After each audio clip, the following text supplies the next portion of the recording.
worry, the minute the election is over, the day after the election is over, this power is going to disappear, and yet it didn't. It's continuing to this very day. We've reported on how the secret orders function.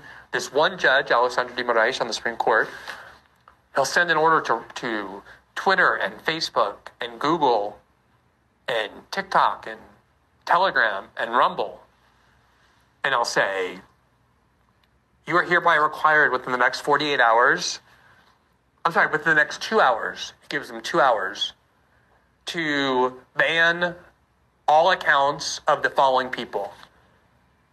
And he says, this order is secret and you're required to keep it a secret.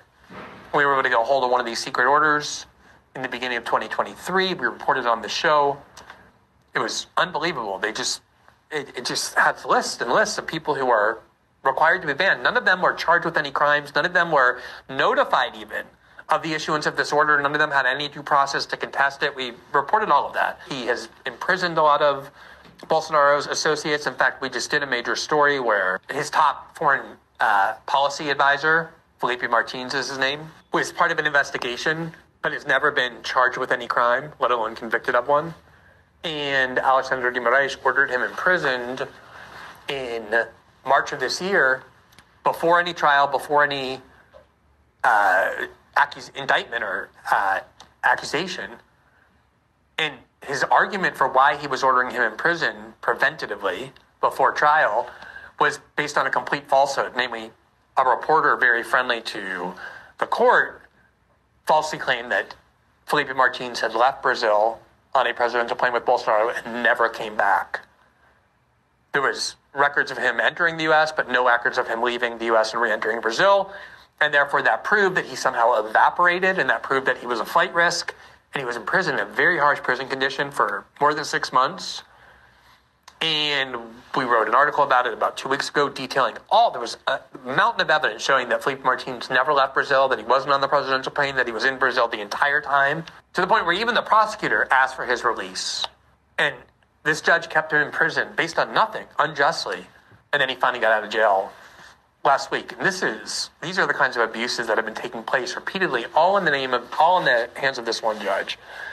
So about a month ago or so, or maybe a little bit longer than that, we were able to obtain a gigantic archive of messages, audios, documents, texts, all kinds of conversations that came right from the heart of the chambers of this judge.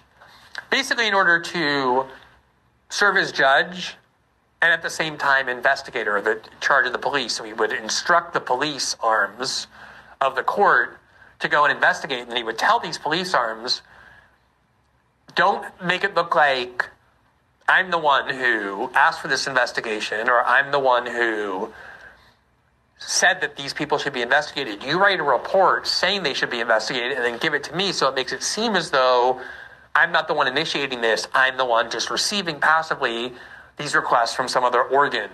And they talked about how it was designed to create this pretext, this appearance of propriety. These are just the first stories. And there's all sorts of other parts of these stories already about how inside his chambers, they were kind of telling these dark jokes about how disturbing this all was.